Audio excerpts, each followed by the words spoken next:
Ladies and gentlemen,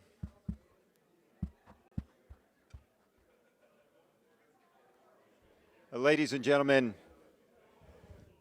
can you hear me? Good morning, ladies and gentlemen. We're going to start the official program here momentarily, so if I could get everybody to move to their seats, and then a quick reminder to silence your cell phones. Thank you very much.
Well, good morning, everyone. Good morning, and welcome to today's event. I'd like to, as we start, make a special welcome to the members of the Space Foundation's Board of Directors, to members of the media who are joining us today, and also a special welcome for those that are watching live online at our live webcast. So thank you all for joining us. I'd also like to thank the National Press Club here, great venue, great location, so we appreciate the National Press Club for hosting us this morning. I'm Thomas Stormy. I'm the Vice President of Washington Strategic Operations for the Space Foundation, and I'm based out of Washington, D.C. here. The Space Foundation is the world's premier organization to inspire, to educate, to connect, and to advocate on behalf of the global space community. We are a nonprofit leader in space awareness activities, educational programs, and major industry events. And today is a great day to start off with a discussion about space. So today we've got our Space Foundation CEO, Tom Zelibor, who will present the state of space and present key challenges facing the space community. Following him, we've invited a panel of experts to discuss their perspectives of the state of space as well. What we'd ask you to do is hold your questions to the end. Following our panel, we'll invite you to ask questions during our question and answer session. And as I mentioned, for those of you online, we're live streaming this event and also live tweeting, so we invite you to join the conversation as well. Near the end, you can send us questions and use our official hashtag, #StateOfSpace2019. Now, it's my pleasure to do the official introduction. I'd like to introduce to you Tom Zelibor, the Chief Executive Officer of the Space Foundation. Tom joined the Foundation in 2017 after a distinguished career in business and in the United States Navy. Since joining the Foundation, he has made a tremendous impact. He has led the charge to expand the organization's education, business, and services across the space community, both here in the U.S. and around the globe. So, ladies and gentlemen, if you would join me in a warm welcome, Tom Zelibor.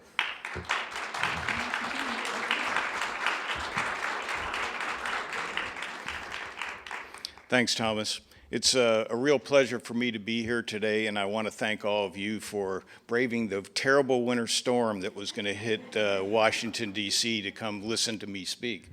I'm sure there's a lot of friendly and well-known faces in the crowd that I've known for many years, and I'm probably the last guy they ever thought they'd see standing at a podium at the National Press Club. I'm sure they're really here to see Gene tear me apart with hard questions, so that's the good stuff.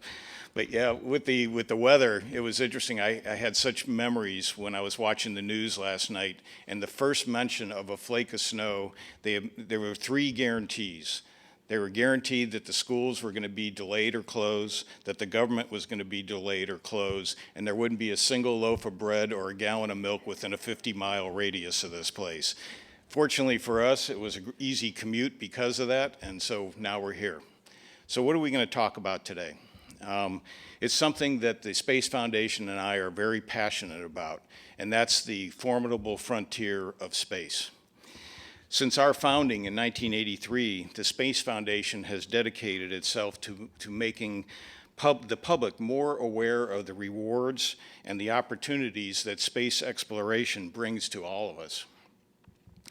During our 3 decades, the Space Foundation is proud of having established itself as the global resource where the space community from the United States and around the entire globe can share bold ideas and seek common ground for collaboration. No one can do space alone, and that's why I mentioned collaboration. Partnerships are key to our collective successes, and the Space Foundation will always be in the forefront of bringing that to life.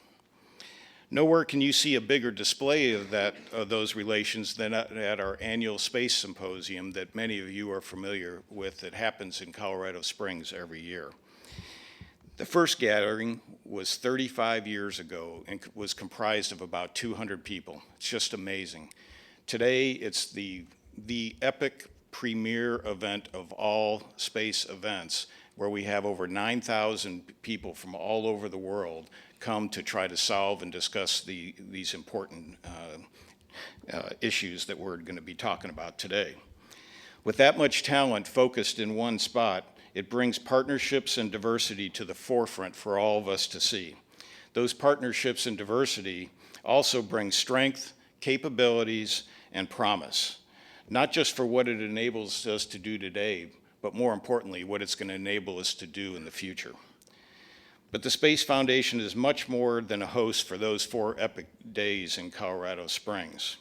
We have 361 other days that we need to be doing work, and this is kind of the first of those types of efforts that we're putting together so that we can bring all these issues to light.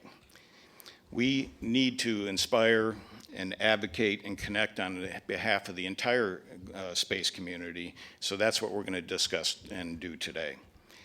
I think 2019 is going to be a crossroads year for the entire space community, and let me explain to you why. First, as a country and a global community, we will celebrate the greatest achievements of the Apollo era this year. But as we celebrate these past triumphs, we need to be mindful that the moon landing was just a down payment on the opportunities that are unfolding today and presenting us with the opportunities for our space future. Today, we are at the cusp of a new venture to the moon and beyond. These missions will carry an even more diverse group of people to do even bolder things that we will be celebrating for generations to come. Today's space race is being waged by entrepreneurs, commercial enterprises, instead of rival nations and cold warriors. The new and inspiring competition is bringing technological revolution faster to missions and the marketplace than anything ever imagined during the Apollo era. Here's the proof. In 1969, the space economy could be measured by looking at the expenditures of the Pentagon, NASA, a few intelligence agencies, and a similar small handful of telecommunications providers that were in their infancy. This was a very, in my opinion, nationalistic approach, going it alone. Okay? 50 years later, as our annual space report documents, a nearly $400 billion space economy exists that touches every corner, our infrastructure, and our way of life on this planet. Dozens of nations are operating in space rather than just 2. And the competition that all of those actors are generating is providing greater value for life here on Earth every day. It's not a reach to say that today's space future is lifting off and the actions of the past year reinforce that fact.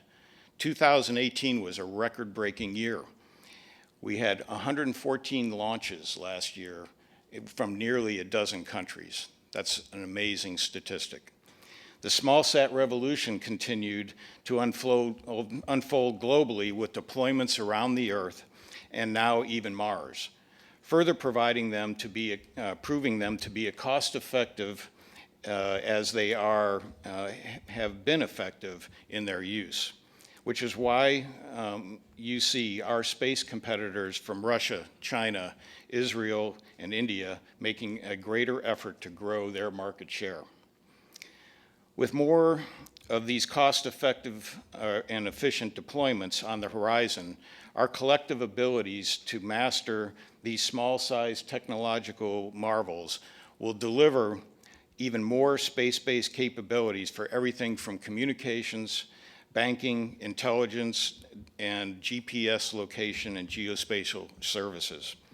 Adding to the breakthroughs in 2018, for the first time in a generation, we have a new heavy lift rocket, SpaceX's Falcon Heavy, which took Elon's Tesla Roadster for the ultimate road test, and then having its two boosters land merely a few miles from where they launched. It was amazing to watch on TV. But not to be outdone in remarkable images, United Launch Alliance, Lockheed Martin, Aerojet Rocketdyne, DLR, and others put us back on Mars with an InSight lander, which is giving us our first look below the surface of the red planet. Then there are two commercial crews that NASA announced this past year that will return Americans to orbit from American soil for the first time in almost a decade. Two remarkable American companies, Boeing and SpaceX, with their Starliner and Dragon vehicles, will once again showcase American ingenuity and innovation that the American public has come to expect. Also in 2018, the successful suborbital flight of Virgin Galactic Spaceship 2 this past December has brought us on the cusp of putting paying passengers in seats that will give them the ultimate e-ticket Disney ride and view of their lives. It only seems appropriate that we would have a record-breaking year on the eve of some of Apollo's greatest anniversaries and achievements. But there are critical things we as a space community have to do to ensure these trends continue. For as proud as the space community can be for our recent accomplishments, all of us remember the setbacks of the immediate post-shuttle era. No one wants to repeat the experience. Space coasts in Florida, Virginia, California, and even Alaska should be boom towns and not ghost towns, which is why we should not forget our past downturns. And that is our community's crossroads in 2019. People go where there's hope, growth, and opportunity. Space is that place for many of us.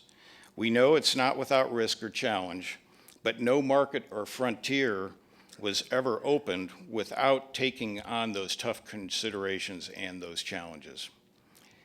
Critical investments by the public and private sectors in this country and others have made space one of the hottest of markets.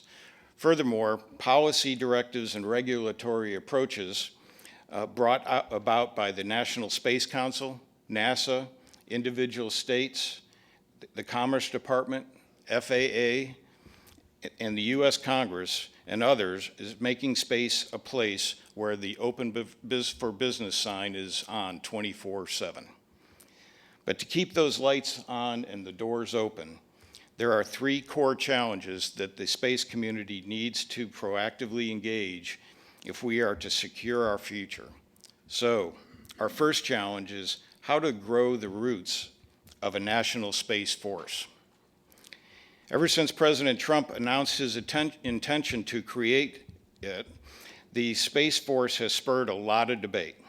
There are many valid opinions on all sides of this issue, but the most positive is the fact that across every military, intelligence, civilian, and commercial constituency, there is agreement that access to space protection of our orbital assets, and leadership in the space domain is a national priority. Space today is a critical infrastructure where our national and economic security interests are fundamentally dependent. Today, all infrastructure in this country and every other continent is touched or covered by space technologies, assets, and its capabilities.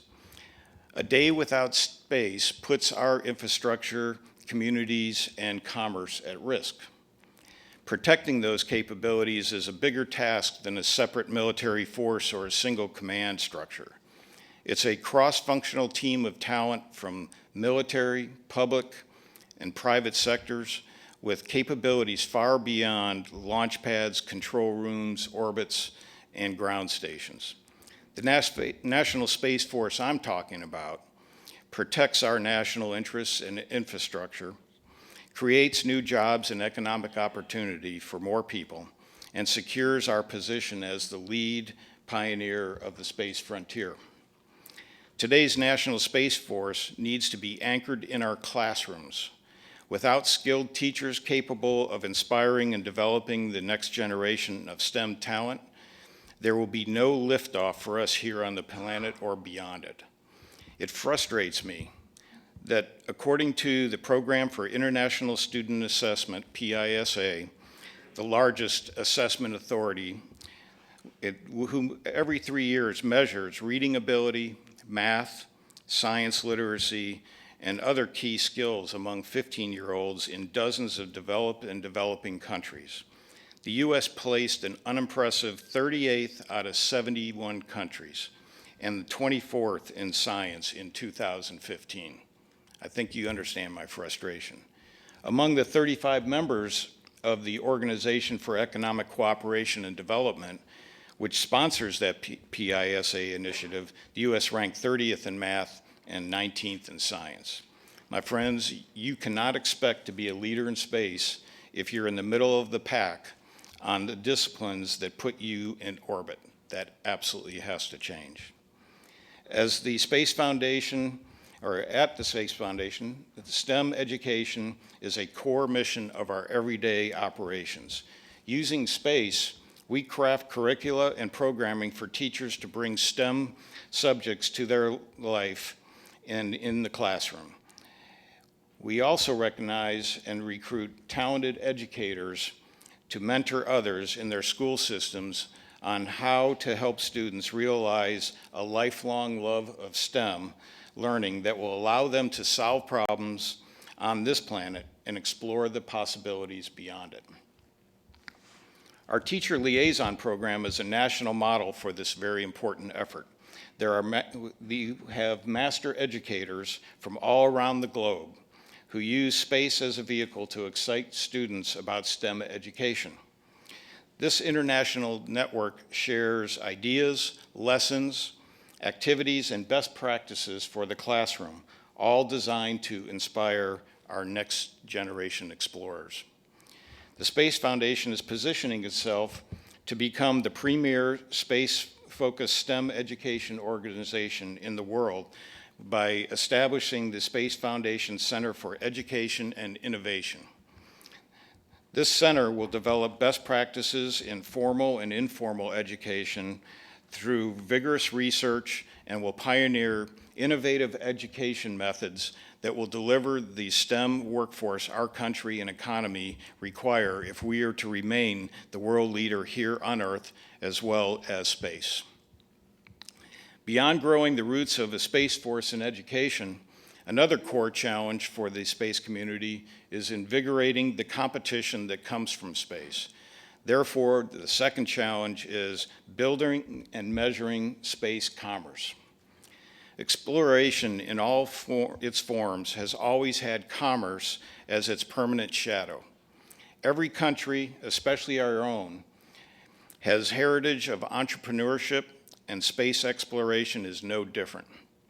Kevin O'Connell, who serves as the director of the Office of Space Commerce, recently shared that his boss, U.S. Commerce Secretary Wilbur Ross, has challenged him to see to it that today's nearly $400 billion space economy gets to $1 trillion as quickly as possible. I can say without hesitation, knowing a lot of the people in this room, that the space community, I think, is up to that, which is why the Commerce Department's efforts to address regulatory barriers and challenges has been so valuable to the growth we are seeing today. And so is the investment that the Commerce Department is making through the Minority Business Development Agency, or MBDA. They have given the Space Foundation a grant to enable more minority enterprises to join the space community. The workshops we now have underway around the United States are focused on giving those entrepreneurs and innovators the information, access, and networks they need to be part of one of the most dynamic business communities anywhere. Enhancing the diversity of today's and tomorrow's space commerce partners not only brings more competition into the marketplace, it creates greater opportunity for all, a premise which we at the Space Foundation wholeheartedly believe in. Commerce is always evolving, and so should the way that we measure it. For a decade now, the Space Foundation has produced the annual space report that many of you are familiar with it. It's a comprehensive guide to global space activity. This product has been a cornerstone to public understanding of what is happening around the world in space, but cornerstones are meant to be built on, which is why going forward, we will now be issuing the space report quarterly instead of an annual report. Like other economic sectors that measure economic performance, such as manufacturing, construction, and consumer confidence, we too will be issuing reports of what is happening in the space economy. As we start this transition, we will pay particular focus on the global space economy, products and their services, the workforce, and the infrastructure. If we're going to recognize space as the economic opportunity engine that it has become, we need to put forward measures that will tell that story. As our quarterly report evolves, so will our research and analysis efforts. Beginning this year, we will also be looking for partners to help take a closer look at the space economies in all 50 US states and territories, and we will become much more predictive in our analysis. That's something we've never done before. While the states have been described as laboratories of democracy, they are also laboratories of commerce, with each bringing something unique to the marketplace. Today, we have 10 spaceports around the country, with more states looking at ways to participate in the space economy. If our nation is to truly lead in space, as the American public and much of the world expects, we must have a better understanding of what is happening at the state and even the local levels of our country. As we begin this effort in 2019, collaborating with a number of partners, we expect to find some surprises. But one thing we have already discovered in the decade that we have produced the space report is that traditional economic measures of commerce, careers, and investments do not necessarily apply here. Using a range of available data sets and seeking new ones, we want to better define what those measures should be and share those observations with everyone. That leads us to the final core challenge I want to share today, and that is our need to better translate and return our space investment to lives here on Earth. Accordingly, our third challenge is better telling our space story. What better community than us that has a great story? No one can compare to the space community when it comes to the sights, sounds, and discoveries that we generate. We truly are unparalleled in that arena, but as groundbreaking as every one of our achievements may be, we should always be working overtime in explaining the difference space makes to our everyday lives. Over the past decade or more, NASA has done a tremendous job in these areas, using multimedia efforts to engage the public and showcase the returns their taxpayer investments provide. Administrator Bridenstine has also more than demonstrated his own capabilities to be a proactive and forthright messenger for those same efforts. But as a whole, the space community needs to do a far better job of telling the public why when we go boldly where we've never been before. Answering the why is the challenge with any issue, but when it involves complex subjects like physics, orbital mechanics, and any number of other STEM-related disciplines, the challenge of relating to the real world and all of its real problems becomes even tougher. As much as we need a STEM-ready, willing, and able workforce, we also need to make sure we are being transparent and approachable in telling the story of our pursuits. Fortunately, the imagery and data we collect about our planet is empowering more people to see and understand that what we do in space can help us better address the situations here on Earth. These kind of efforts have to go far beyond technical journals and published papers for professional societies. If the information we share is not reflected in the eyes, ears, and minds of students, teachers, and taxpayers, our community will never be all that it can be. That's one of the reasons behind our new podcast series, which we will call Space for You. That's space, the number 4U. And starting this month, the Space Foundation will be sharing conversations with diverse men and women from this country and around the world who are making today's space exploration possible. Think of it this way. If any one of us could have had a one-on-one conversation with Robert Goddard as he was launching his first rockets, or Katherine Johnson as she and the other human computers were doing their computations for Mercury, Gemini, and Apollo, or with Carl Sagan before he shared Cosmos with the world, wouldn't you do it? Today, we have a new generation of Goddards, Johnsons, and Sagans emerging in the space community. We need their stories too. As many of you may recall, when Voyager spacecraft was launched in 1977, it had on board a gold-plated record of sounds and images to show what life and culture are like on Earth. Nearly 42 years after that launch, we have a far better means, technologies, and abilities to share the next great human adventure in space, and I challenge the entire space community to do it without hesitation. Starting this month, the Space Foundation is inviting the entire space community here in the United States and around the world to create a more space-aware and far more space-invested public.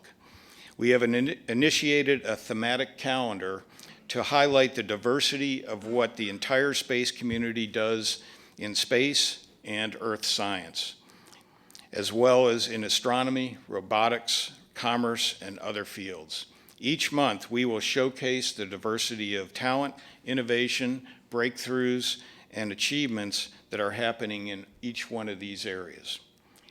If we don't step forward and tell the stories and educate the public of the value and difference we as a community are making every day, who will? That is why we need to proactively answer why in all that we do. So in closing, history tells us that when we pay attention to places we've never explored before, we discover something new, not just about the location or its surroundings, but we also learn a lot about ourselves. Those risks are worth taking, and we must acknowledge these discoveries that matter to our future. Those are the stories we need to share beyond technical reports and data-driven analysis. They are the conversations we owe each other as taxpayers, investors, stakeholders, and believers in the next great human adventure in space. That's the vision of the Space Foundation. We inspire, educate, connect, and advocate on behalf of the entire global community in space. And we want every student, teacher, and taxpayer to see themselves reflected in our space exploration pursuits. For as much as we have to celebrate in this year of Apollo's greatest achievements, the fact is we're just beginning the next great human adventure in space. We invite all of you to join us in the universe of possibilities that this most challenging of adventures brings with it. There's hard work to be done, opportunities to share, and stories to tell. Together, we can find out what happens next at the Space Foundation. We're just getting started. Thank you very much.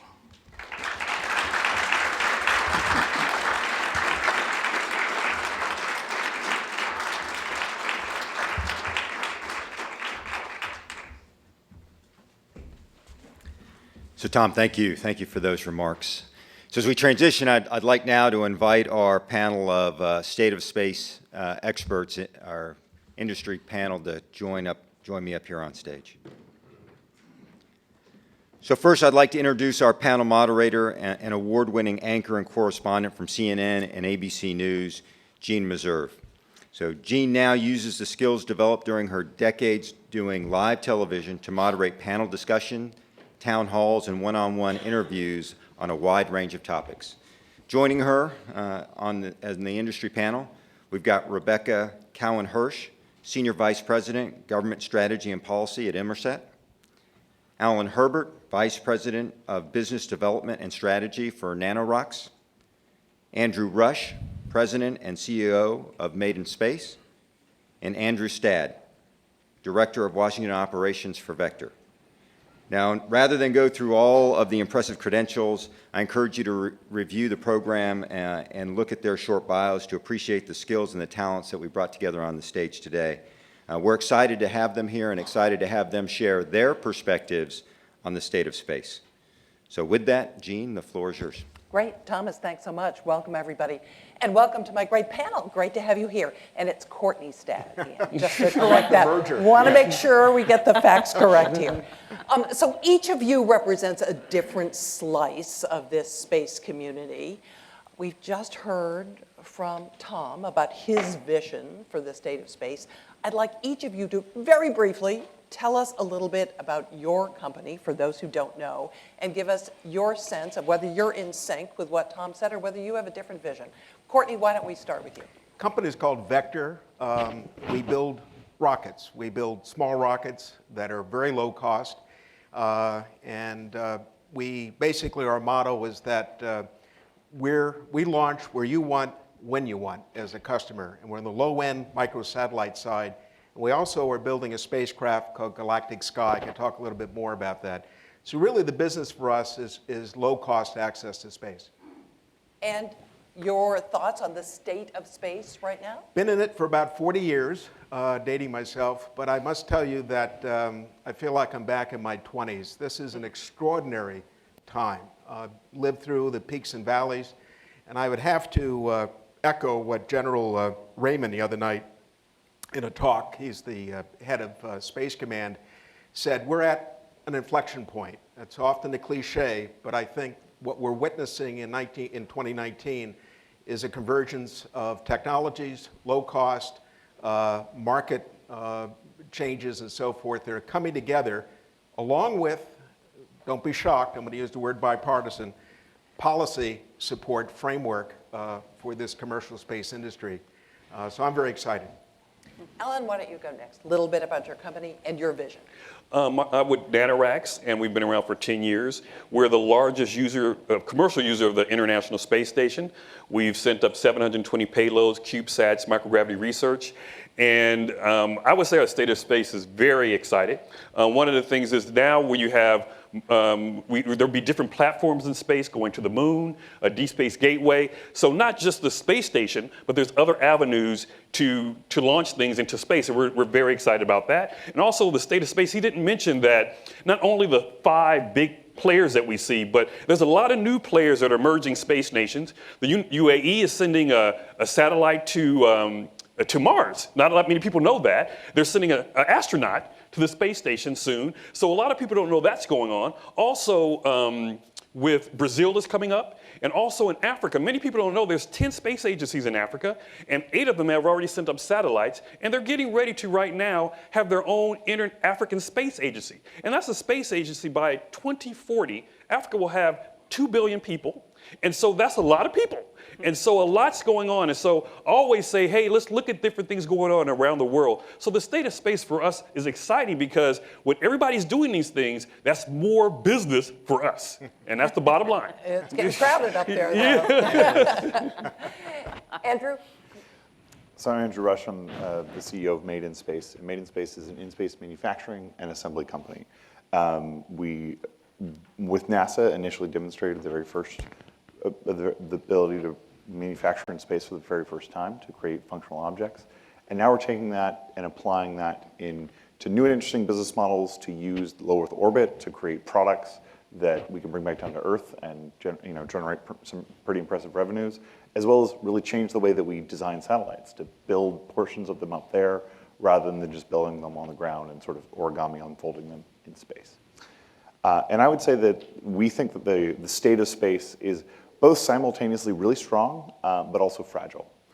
That we are at, I think as an industry for the, or as an economy, kind of across the board, many of us feel like we have the wind at our backs, that things are really going in a really positive right direction. But, and there's been some amazing investments and recognition that, that really conquering and utilizing space and going and staying will be a merger of commercial and government, not just one or the other. But that sometimes feels like a fragile alliance. And if we turn away from that alliance, I think that we jeopardize the great progress that we've made. And here we are 50 years later from Apollo. We potentially shrink back from carrying on that great legacy. Rebecca? So good morning. Thanks for coming and joining us this morning. I work at Inmarsat, and Inmarsat is the largest global satellite communication operator that focuses on mobility. So if you're on the move, our satellites are providing capability to communicate anywhere in the world where you might operate. Now this ranges from everything from safety services to Internet of Things to ships at sea, passenger connectivity in the sky, a full range. If you're on the move, Inmarsat is there. We've been around now and flying satellites and providing communication for over 40 years. So we're a blue chip company, but yet we continue to innovate. And I think that's emblematic of what's happening in the space environment today. It is an incredible time to be in space. There are so many changes, so many opportunities, so many threats, so many risks, and yet the challenges that are being addressed from space are so exciting. It's fantastic to be a part of this community. So you're all very excited, but I want to bring it back to earth here and talk about the U.S. government, which just was shut down and may shut down again in another couple of weeks.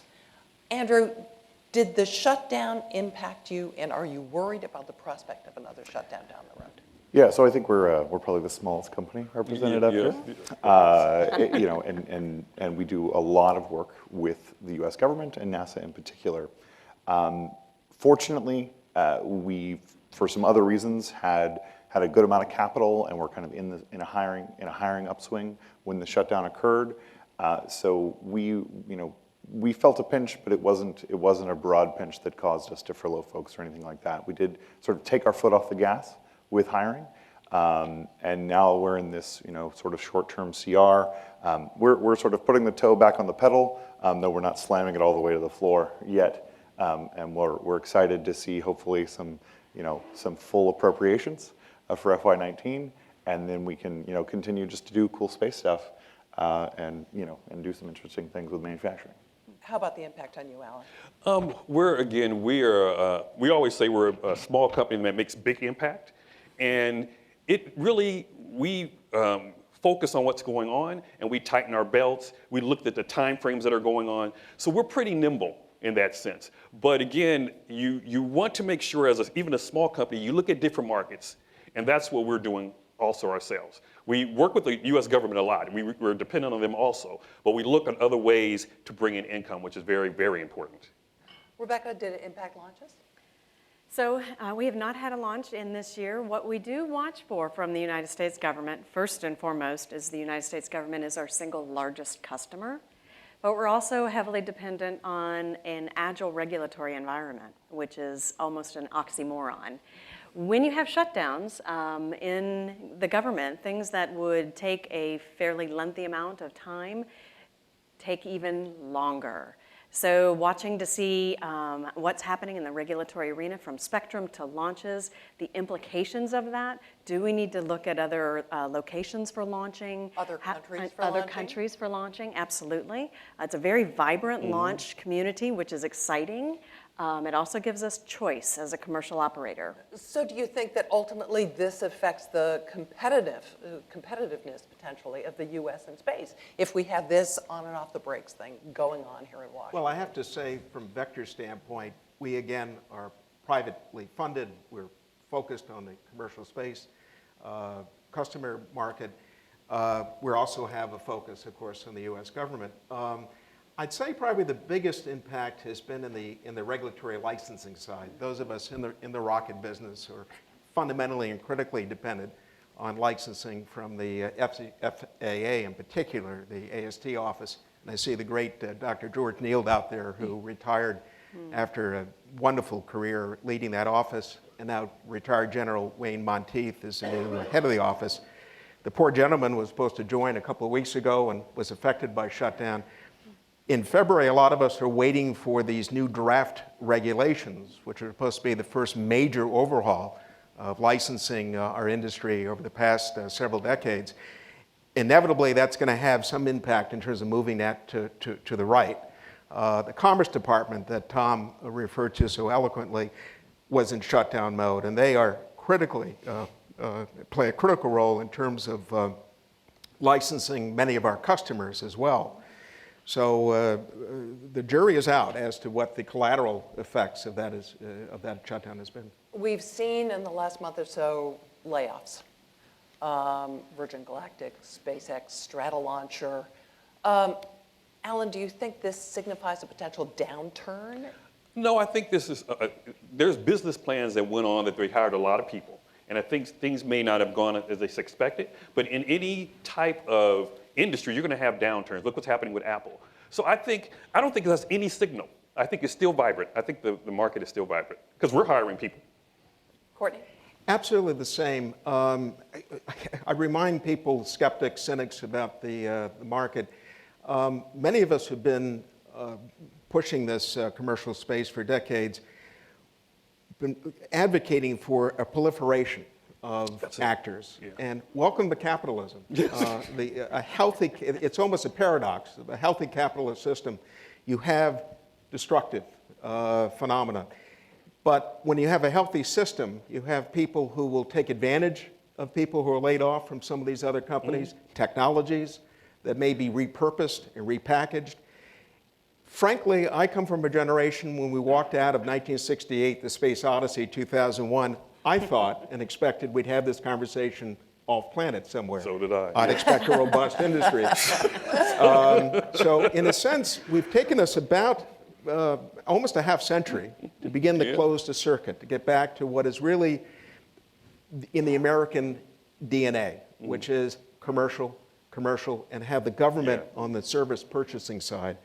And we're getting there. And that's why I believe that this period of time is really a very exciting, a very dynamic period for us. Rebecca, is it a shakeout?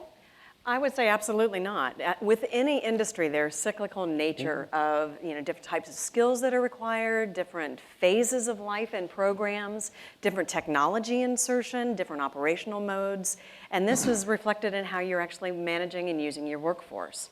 So the challenge, of course, is to continue to have that pipeline of workforce coming into your company so that you can work through each of those different phases. I think what we're seeing in space is prioritization and really more investment in it, and also getting skills that can be used across the life cycle of a space or a satellite program.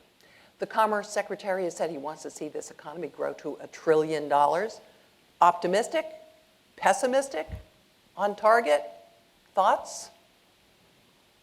I'm very optimistic. It's 400 billion now. He wants a trillion or something. trillion? You think it's gonna hit Oh that yeah, mark? I think in the next 10 years, I think it's going to happen. I see a lot of imagination and creativity happening, just like with the internet. So I'm very excited. I would echo that view, and I think the more that we can demonstrate and advocate for the effects from space and the advantages to improved quality of life, there will be continued investment, more opportunities. I think we're going to the stars and beyond. Andrew, you think that there are all sorts of new industries that are going to be created, established industries will find new ways to use space. Elaborate on that a little bit. Yeah, I would say, if anything, I think the sort of trillion dollar mark within 20 years or so is not ambitious enough.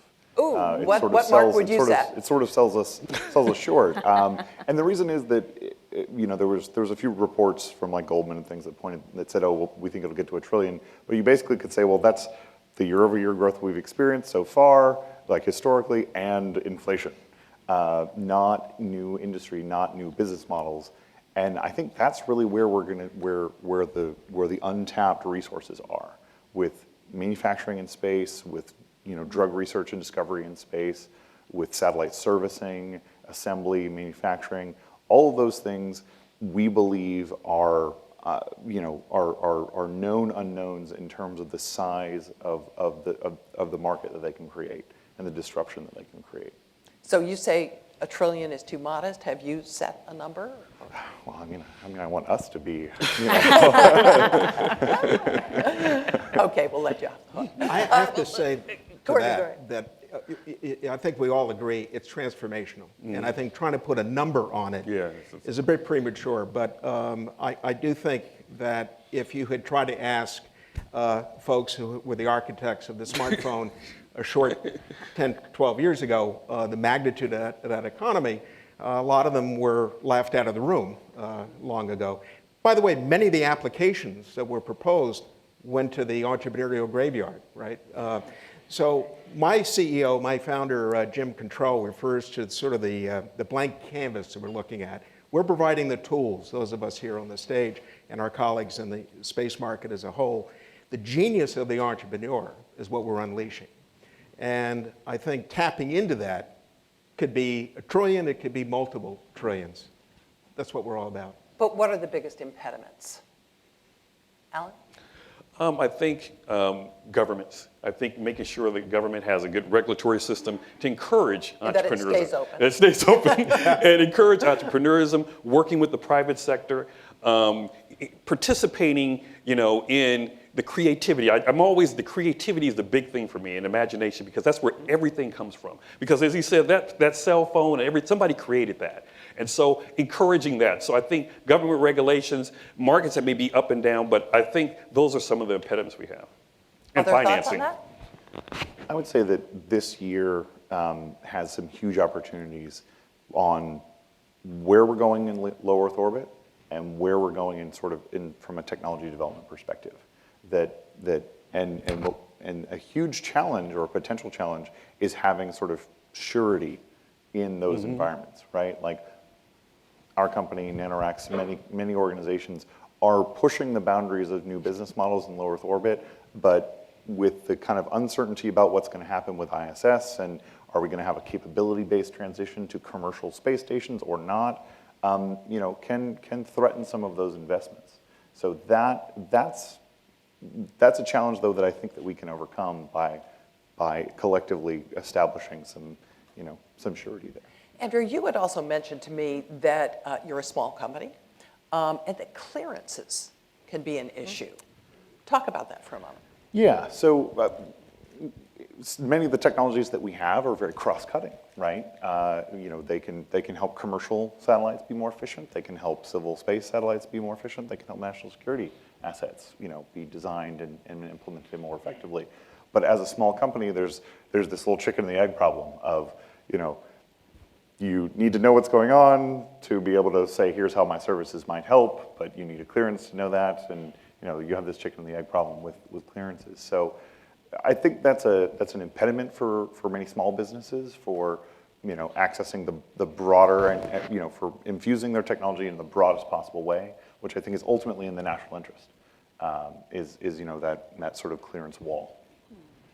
Financing? Can you get the money you need when you need it? Well, knock wood. Is there wood around here? But thank you, Mike here. We, for one, have been very successful in securing the necessary capital to go cash positive. I would say that the challenge in the investment industry is to see business plans be translated to operations, right? And that's sort of the pivotal point we're at right now, where a number of us in my class vehicle and some of our other sisters and brethren have to really demonstrate going from developmental to operations. But in the case of Vector, we have management that brings decades and decades of scar tissue and practical experience. You know, investors, the cliche is you invest in people. And I will say that over the 40 years that I've been part of this industry, I'd have to say that today is the most savvy generation of both investors, the management, not just engineers running these companies, but people with very experienced business backgrounds that are really, I think, pointing us in the right direction, a better sense of market. You know, I love it when people say, well, you know, can really people make money out of this market? And yet, we just signed with a Danish company called abour, we just announced, that a couple of years ago, who would have thought that somebody in the Netherlands would be deploying 60 satellites to address countries that don't have Wi-Fi in other areas. Another company called Hawkeye 360 in Virginia is managing to monetize revenue from wireless signals, for example, in terms of tracking cell towers and so forth. There are an incredible number of companies. In fact, I would posit that there's not a day that I'm not aware or made aware of yet a new entrepreneur coming into the business on the customer end. That's the healthy dynamic, not just in the US, but globally, that is giving, I think, all of us hope for the future. Rebecca? Yeah, and I'll pile on to that. You'll see across the industry a significant amount of new money being infused into the space industry. The challenge, of course, for companies, especially those of us that are publicly traded, is to continue that dialogue with our investors to highlight not only the return that we're providing to that investment, but importantly to tell the story. And so why is it important to continue to invest? Why is space important to you? So that you can tell that story. It is a very high capital intense market, particularly in the satellite business when you are launching a satellite and putting it onto orbit and using it for a decade or more of capability. So communicating the effect, demonstrating the impact of the business case to showcase why and how lives are improved and that investment return will be made. Tom mentioned this in his speech. Is enough being done in that regard? What do you have to do to make people understand that? From where I sit, I think we need to demystify space. I've been enamored with space since I was a child, whether it was laying out, staring at stars and imagining the impossible or the achievable, but really to translate what happens and the impact of space. On a day-to-day basis, our lives are affected in ways that most of us don't even take into consideration. Whether it's the Velcro that you're using in your clothing or in your shoes, that was a product of space. To being able to go to an automatic teller machine and getting money anytime, any place, anywhere, subject to bank availability, of course, is enabled by space. So telling those stories and the effects, even at Inmarsat, the effect of the work that we do enables all of us to fly over oceanic space and have safety in flight, as well as good quality of life. So when we tell those stories and bring it down to Earth, and then excite the next generation about what they can do, then we actually get into a very interesting dialogue. So space has been in the news a lot, in part because of the president's proposal for a space force. What do you all think? What impact is that going to have on the commercial space industry? Any? Well, from my standpoint, in terms of the Space Force, from a company standpoint, we're agnostic. We'll defer to the How to the politically experts wise on of you. Indeed. Absolutely. But from the standpoint of a low-cost, agile launch system, we certainly see national security benefits from our type of highly mobile system. By the way, we're a transporter erector launcher, so we can launch anywhere that the United States government allows us to launch from, we're essentially self-contained. We're not tethered to any infrastructure. It makes us quite unique. Therefore, interest, as you can imagine, from the certain folks in the defense world. I have to also brag on the current people that are currently the men and women that are guarding our assets. Again, I've been at this for a long time. From General Hyten, from Strategic Command, I mentioned Raymond, to the Acting Secretary Shanahan and Secretary Wilson of the Air Force, and all the people down that food chain. It's an extraordinary talent base. And whatever form that takes in terms of protecting our assets, I have to say, I think the United States citizens are in good shape. Anybody else want to be bold and comment on the Space Force? Yeah.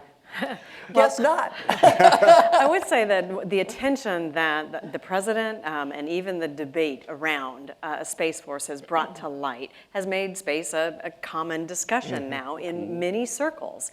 And highlighting that is very significant. Whether you establish a separate and distinct military department or military force, others can make those decisions more wisely than I.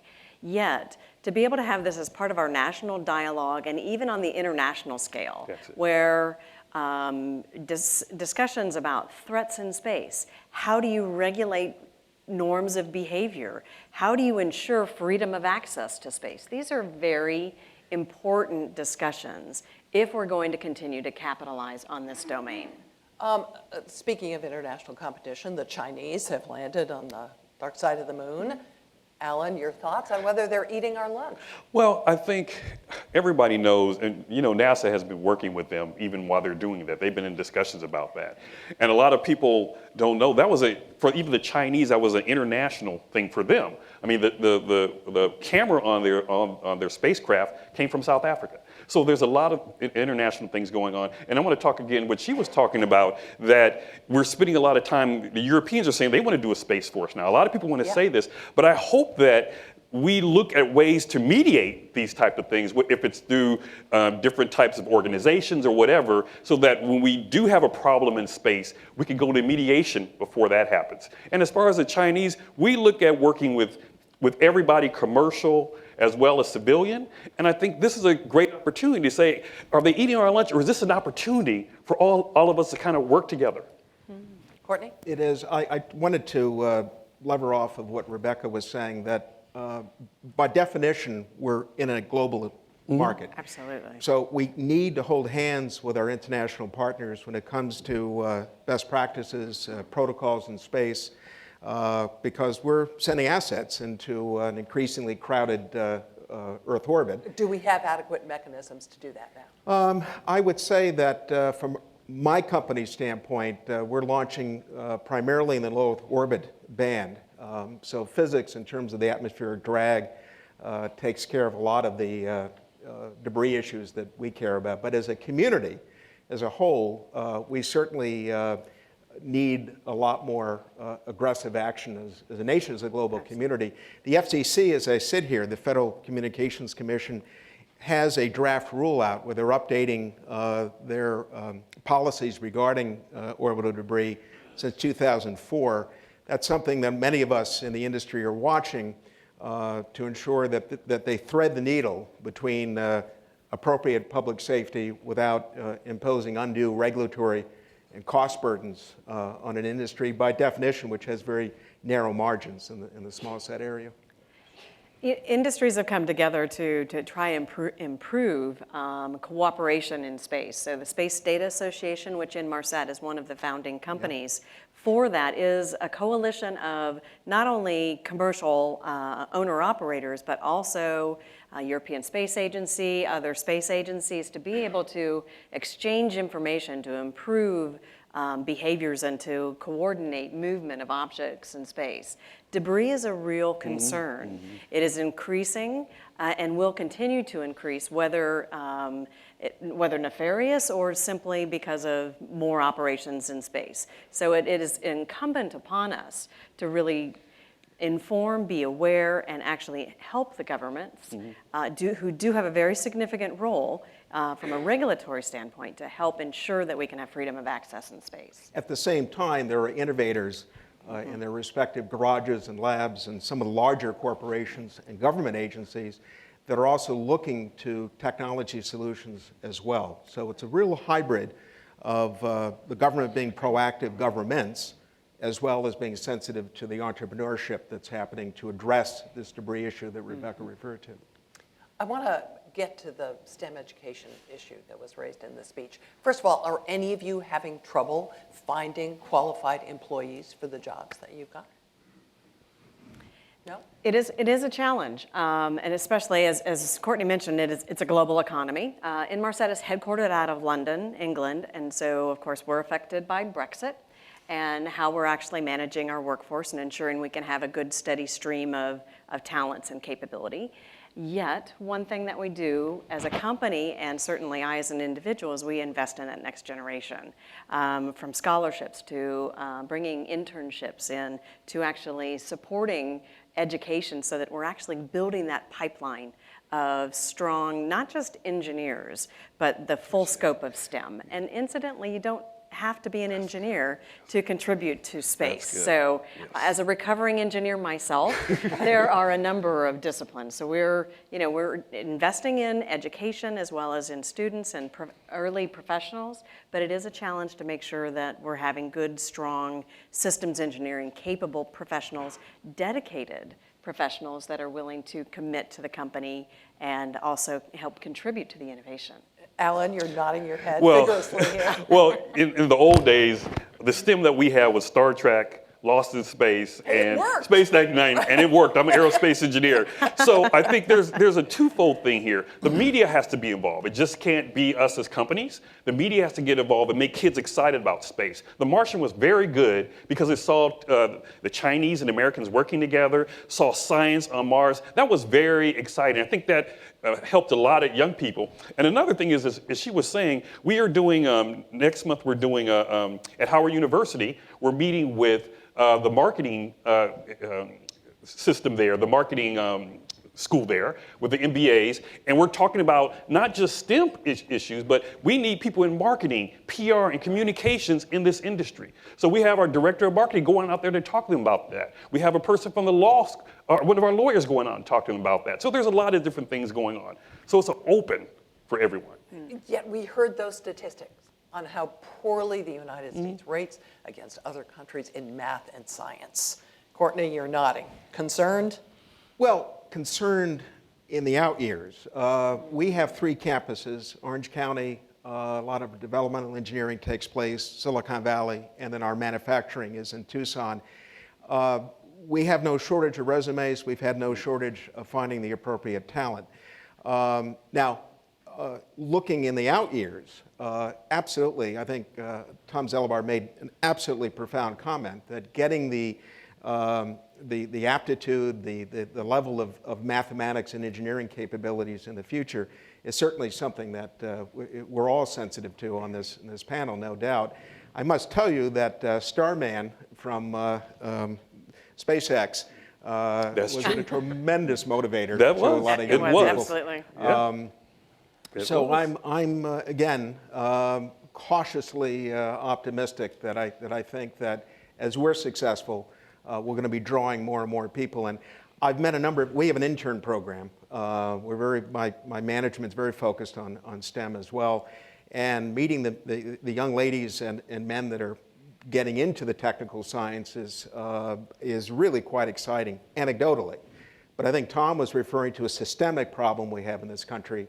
And we're going to rue the day if we don't take his point and really make it a priority. Andrew? I actually think that there's a balance here that we're missing when we focus really, really heavily on STEM, and that's ignoring strong business acumen and business models. Yeah.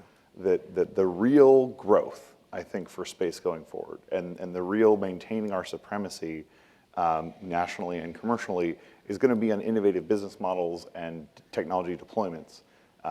And you know, I look at the United States and say, you know, hey, we're able to design amazing, you know, mobile computers that we carry around in our pockets, and that same workforce turns out to be pretty good at like designing rockets and designing robots that have interesting hobbies in space. So while I think STEM is hugely important, we need to be emphasizing not just the storytelling, but the like ROI and capability delivered to the customer, and ensuring that we have a robust pipeline of folks that are charging toward our doors in space companies on the business side as well. Rebecca, you were nodding during that. In agreement? Absolutely, because there's the science, there's the technology, and the engineering. All of that is interesting, but there's the business element, and that's what makes it relevant as well. The effects enabled from space are only enabled if your investment actually has a return. I think one of the things that we need to focus on in terms of our education is really starting so much younger. If we're starting to get into the minds of students when they're in middle school type time frame, both in STEM as well as strong business acumen, we're missing the developmental cycle that starts much younger. So we can build the passion, and you can have the great videos and get the dream, which is important. Starting earlier and looking for that well-rounded, strong technical as well as business acumen is going to be critically important for all of our economic prosperity and, of course, national security as well. Yeah, and I've got to say something. I was really so happy to hear Tom make reference to the Foundation's work with the Minority Business Program at Commerce. And Ellen, you made reference to your work at Howard. We have a real responsibility in our industry to diversify and reach what I think are many communities out there that feel disenfranchised. And during my stints at NASA years ago, we made a conscious effort to reach out to the more disadvantaged. There's some geniuses among there, these young ladies and fellows that, in very challenging conditions, pursue their passion in science, math, and so forth. And we as an industry, as a community, need to do a better job of ensuring that those young people throughout the country in these disadvantaged areas feel there's an opportunity to be part of this extraordinary effort that we're putting our effort into. So. Alan, do you want to add on? No, I think what he was saying is right. That's why in the United States, we have over 100 historical black colleges and universities, and minority universities with a lot of Hispanics and Indians, Native Americans, but they don't even really know what's going on in this industry. And that's why we reached out to Howard to talk to them about it, because we want to get a diverse types of interns. You really can get a lot of interns in, but you want a diverse interns and diverse people involved. And so that's why we did that. And so what I would say to the industry is reach out to those different schools we don't normally go to. I was just at North Carolina A&T, a supreme engineering school in North Carolina. They really didn't even know that what's happening in the industry. They know Boeing, they know Lockheed, they know all the other players, but they don't know about the entrepreneurial, this is what I talk about, the entrepreneurial opportunities in this industry. Yeah. Space Development Agency, something we haven't touched on. This is in the works. Do you see this as a positive step? Is this going to make this public-private partnership work a little better? Is it going to make the government a little bit more nimble? Thoughts? So I'll take a stab at that. I think that the Space Development Agency has great potential, and that's one of the most dangerous words in the English language. Explain. So potential can go in any direction, can it not? If the focus is on developing new and different business relationships with disadvantaged companies or with innovators to take a greater advantage of commercial technologies for different types of applications that are relevant to the government, and looking at that business relationship and removing some of those barriers, then there's going to be some very interesting opportunities. If, however, it's another agency that's going to focus on building Battlestar Galacticas for the Department of Defense and competing against what industry is doing on an innovative and affordable and technological scale, then it could go in the opposite direction. Whether it's going to compete with other organizations internal to the government, I think that this one bears watching. And it also bears the leadership attention of the generals that you mentioned and the leadership across the Department of Defense and the United States government. So, I agree with that. I think all of us are waiting in the community for what they mean by an SDA. It's sort of a big TBD as to what the scope of the operation is. I take solace in the fact that it's under the leadership of Dr. Mike Griffin, who frankly brings a lot of very pertinent space technology, commercial space, and is quite interested in the small sat opportunities. So I'm optimistic that under Dr. Griffin's leadership that office will quickly get traction, have focus, and that potential that Rebecca referred to will translate into a very specific set of missions we can respond to. Yeah, to echo what Courtney had to say, I think Fred Kennedy is also involved in that creation, and he's a gentleman that I think is firmly sees both the potential and the limitations of the battle stars, and I'm very hopeful for the SDA to be an organization that's looking at new technologies that both small and large organizations have, and figuring out how to infuse those into this sort of modern fighting arena that we exist in. Is it really imperative, actually, that the government find a new way to do this, to interface with companies like your own in order to drive progress, Absolutely. stay competitive? Yeah. Absolutely. Yeah, I mean the state of progress both domestically and across the globe is just ever increasing, and space is not insulated from that. So if we continue to kind of have sort of long development cycles and evolutionary rather than infusion and revolutionary ways of thinking, our competitive edge in space is under threat. I would say, Gene, it's a make or break. The former Secretary of the Defense, Mattis, had an expression called the speed of relevance. And he tried to infuse the procurement acquisition people to take that into account. Frankly, in our business here, speed is our lifeblood. We cannot afford to hire the equivalent of the cast of Ben-Hur to go to school on acquisition FAR regs. Many of the larger contractors do that. That's part of their overhead. We can't afford that. So we have to, the DoD, for example, has to meet us at least halfway, if not three-quarters, in terms of transaction. Because we can't maintain the integrity of our commercial space model if we're going to spend much of our overhead trying to navigate through a Byzantine bureaucracy and a set of regulations that could sink the Titanic. Great. We're going to open it up to Q&A. Tom, you want to come up on the stage and join us so you can participate in this as well? I want to remind the folks watching the webcast that you can send us your question with the hashtag State of Space 2019. And I've already had one Twitter question passed to me already. I haven't looked at this. What do you foresee will be the role of quantum computing in space exploration going forward? This is already beyond my capability. Tom, do you want to take a crack at that? No. Anyone have an answer here? Quantum computing? Oh, I just make, this is from my reading of Scientific American and over the past couple of years.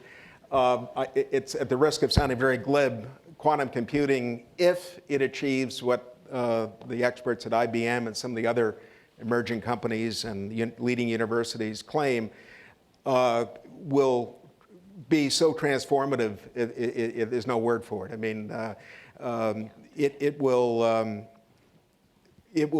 allow, almost the idea of an avatar, if you're familiar with that film, makes it possible that we can send avatars to the edge of the galaxy, and to give you some sense of the potential possibility. But I think it's fair to say that's not a tomorrow technology for us. It's certainly generational, but the impact will be beyond words, beyond measure. I believe the impact of artificial intelligence that undergirds that is going to be dramatic. Yes. And it's absolutely essential. Just with the amount of objects in space, the rapidity with their movement, the infusion of all of these additional small satellites and other launch vehicles, to be able to process that data to ensure that we can have a good space situational awareness, keeping the environment safe, artificial intelligence in just that application alone is going to be critically important. And I have to add, the Chinese are moving very fast. In fact, some of my friends in the government, it's probably one of the things that keeps them up at night is the speed with which the Chinese are advancing in artificial intelligence. Very quick comment about the Chinese landing on the moon. Yeah.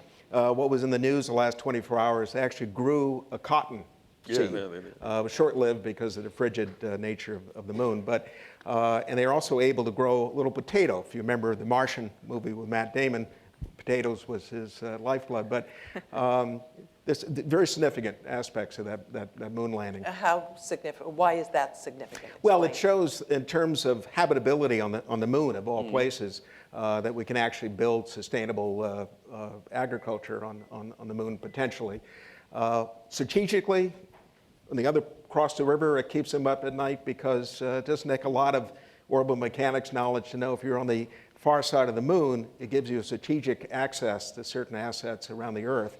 So Chinese is an issue that is of great concern, and you can argue over level of alliance, threat, and so forth, but it's something that's a big challenge. Okay, Marshall, you have a microphone? We have a question right down here in front, if you could bring it on down.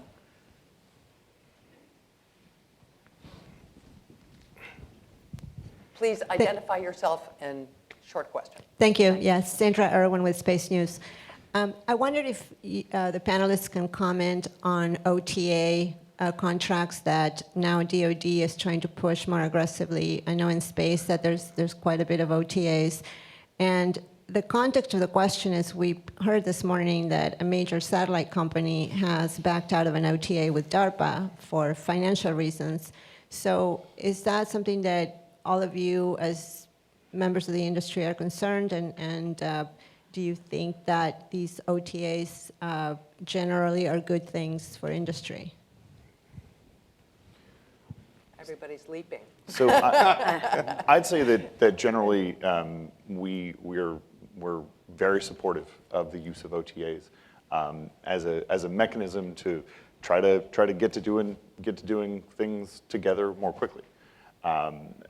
I think oftentimes OTAs have either a public-private partnership element to them or a sort of firm fixed price element to them, which does put more of the financial risk onto the contractor. In this particular instance with Maxar SSL pulling out of RSGS, that's I think that's maybe symptomatic of some broader financial issues that are going on with Maxar today.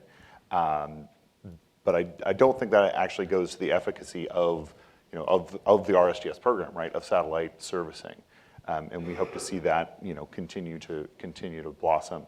But yeah, you need to be more thoughtful as a contractor working with the government via OTA than you might in setting up a program and ensuring that you measured twice and cut once on your proposal compared to more traditional acquisition methods. Yeah. We have another question over here in the second row. Second person in. There we go. Hi, my name is David Caprio. I'm a recent college graduate. It's just a simple question. So, any advice for somebody trying to get their foot in the door? What was your major, by the way? Just general studies, so a little bit of everything.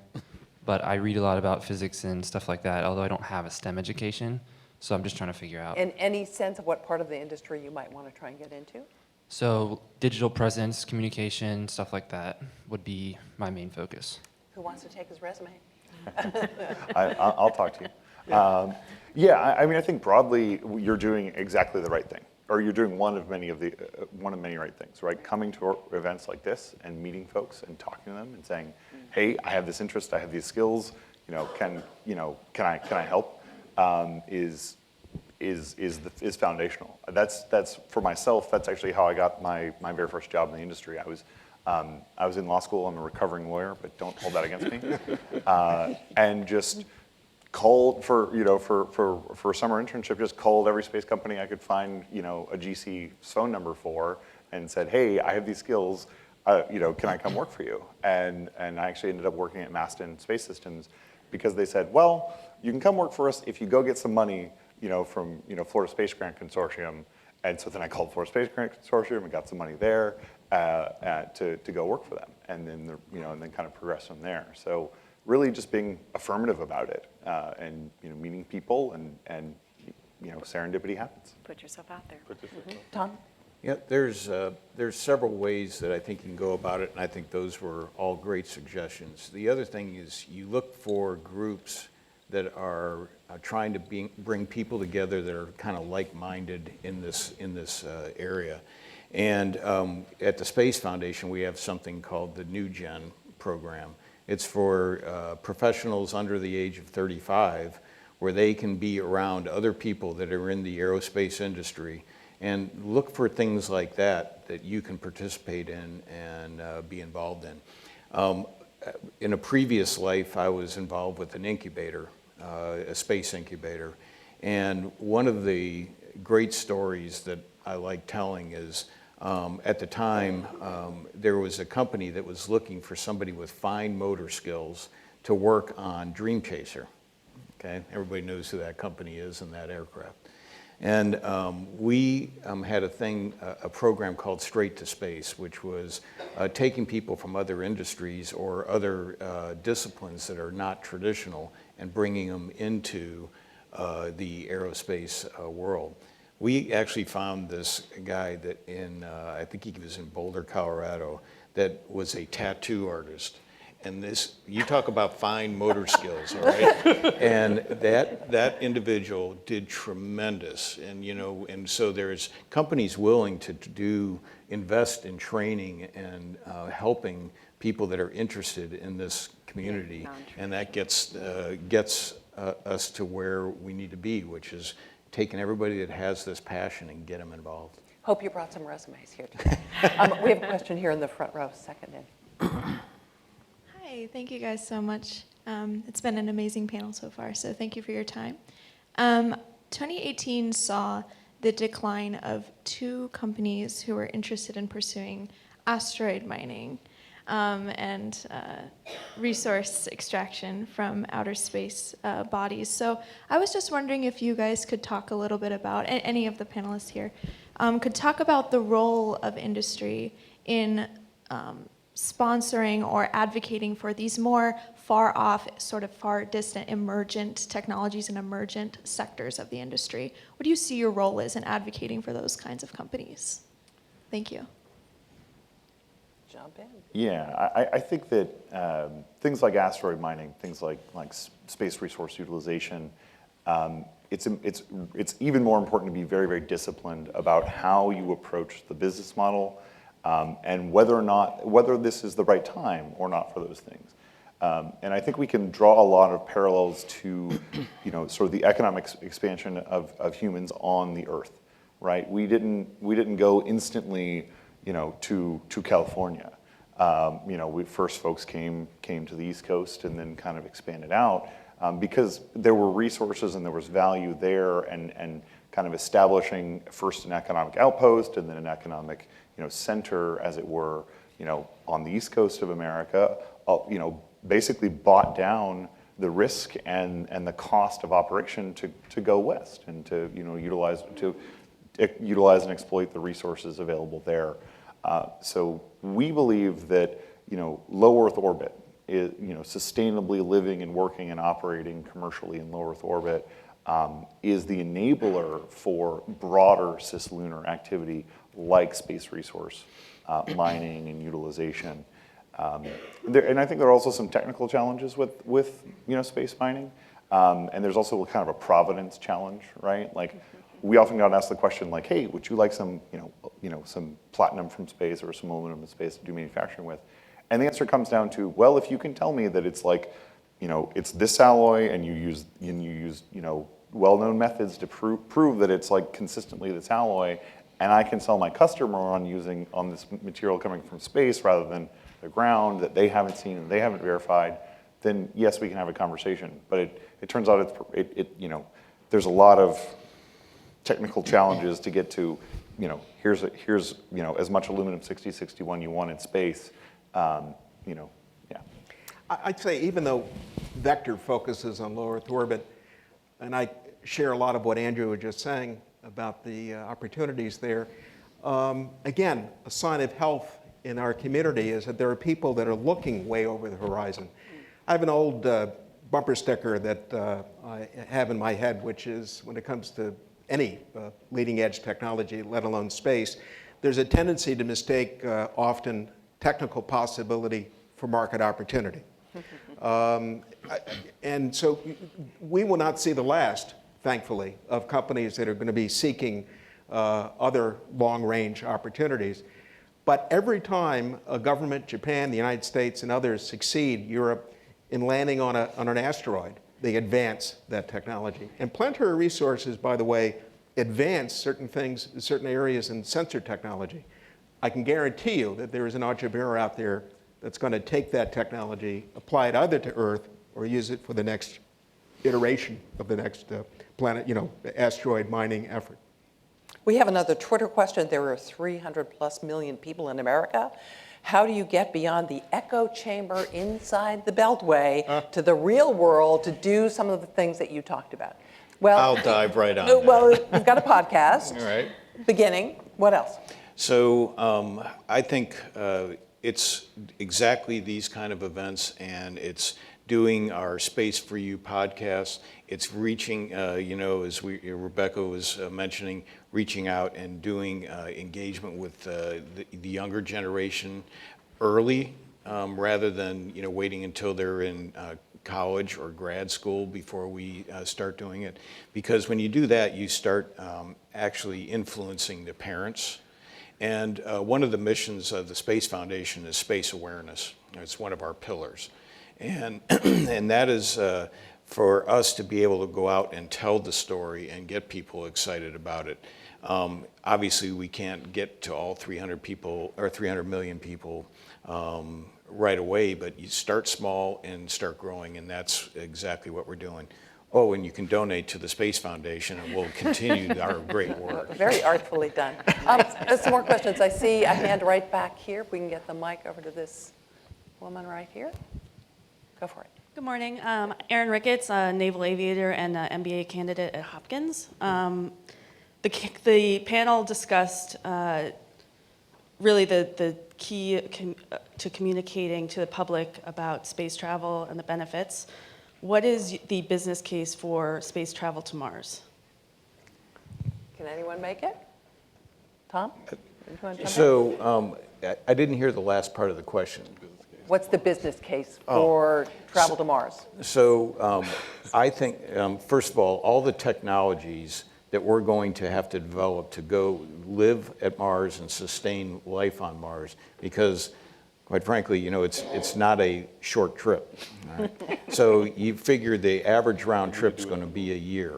Okay, and so we're not going to just send somebody there to wave goodbye as they fly by Mars and come back.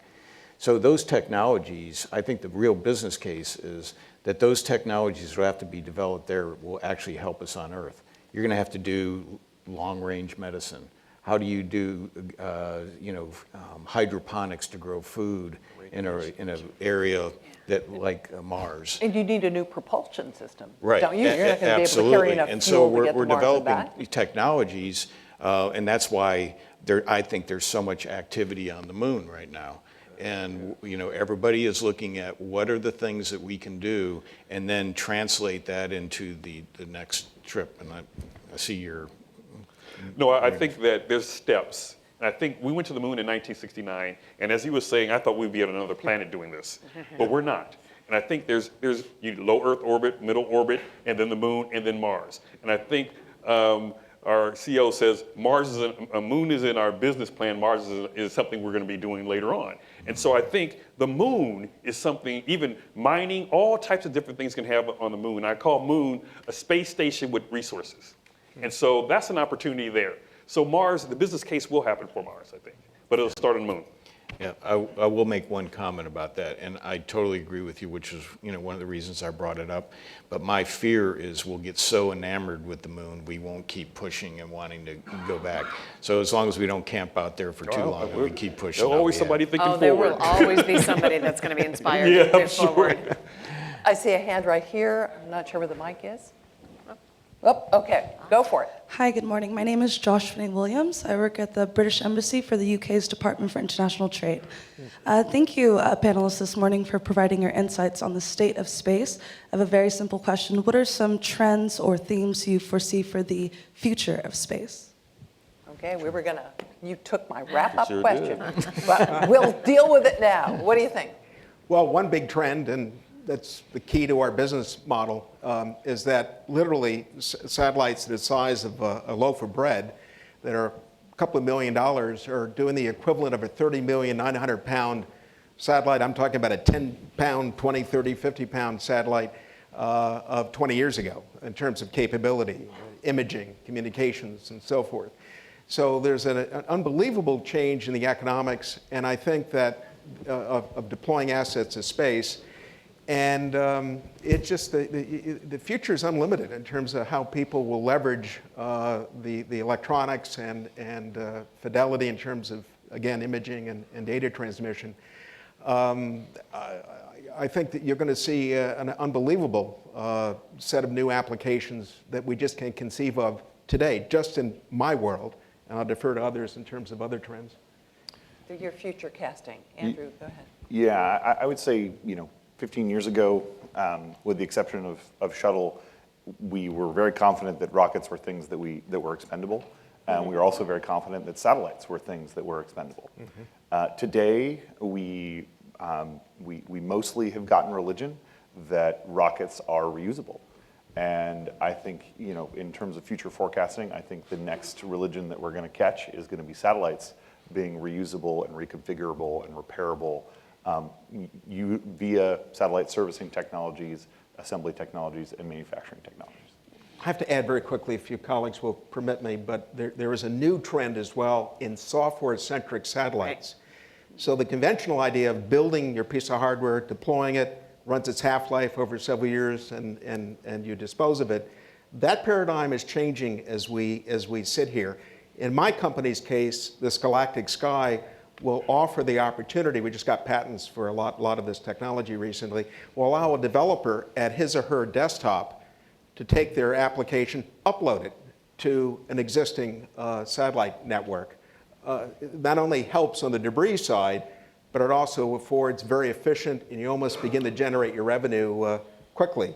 So that's in the offing as well as part of a trend, I hope.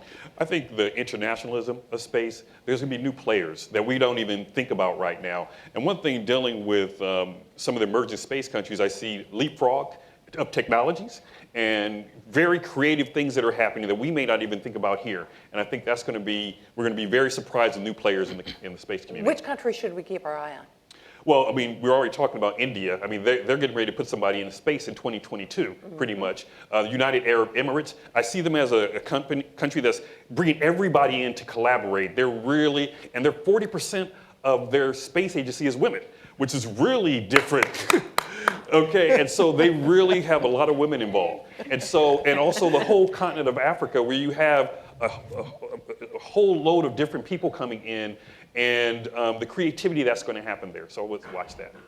Well, we are seeing the democratization of space, which is fantastic. I think the technological advances that are in place and coming down the pipeline are going to portend amazing things. First, things will be smaller, faster, a different affordability equation, so your economics changed, as Courtney mentioned earlier.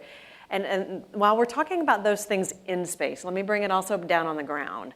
How we access and enjoy capabilities from the ground that are enabled by the space assets is evolving as well. Smaller terminals and applications that we can't even yet envision. Who would have thought the precision agricultural applications that are being employed today enabled by space? So I think that there's much technology improvement, cost affordability equations that change, but also how we employ space is going to be significantly different. It's very exciting. Tom. So I'm going to come at it a little bit differently. There's a lot of great technological things, but I think a new trend here, and I mentioned it in my comments, is the fact that we're getting ready to put civilians in space, commercial passengers. Just think about what that's going to do in making people aware of space and what's going on when that kind of group, now granted, initial crowd may be very wealthy, but I think. Do you ever think it'll be affordable for the average person? You just, I can't say no. I would think that there's real opportunity here to do this and really show that space is, the next frontier that we all ought to be able to have access to. And I should add, just for the viewing audience, something that I think will catch your attention. Today, as I sit here, there are former NASA astronauts that are getting commercial paychecks from SpaceX and some of the other commercial companies. Think about that. In the past, once you were an astronaut, you retired, didn't have an alternative. Today, they have an ink after on their paycheck. That itself, I think, is an indicator of massive change in the offing. And I think that's a perfect place to wrap up our discussion. Okay. Thanks to all of my panelists. Thomas? Yeah, what a great discussion. So, Jean, Rebecca, Alan, Andrew, and Courtney, thank you so much. A round of applause for our panelists up here.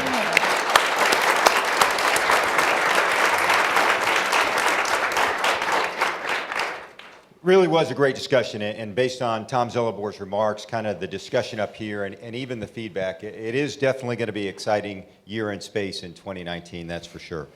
For those that are interested, the remarks are from Tom Zelibor, the state of space. We'll make an official transcript available later today. You can find that on our website, www.spacefoundation.org.